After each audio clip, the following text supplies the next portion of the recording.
Some Arizona lawmakers say this directive from the president is illegal because the Constitution gives the power over the purse strings to Congress.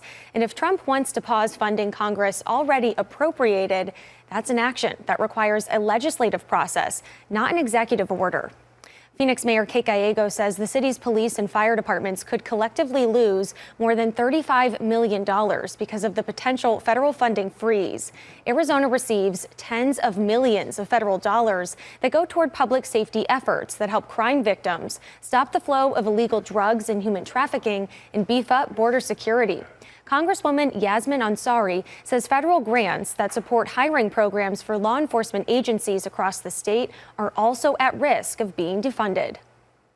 You know, in a police department, there are initiatives to hire more women, for example, because we need to have a more diverse representation in our law enforcement. All of these things are trying to dictate and force local governments, state governments, nonprofits to do exactly what they want and be in line with their backward policies. Otherwise, they're going to weaponize the funding.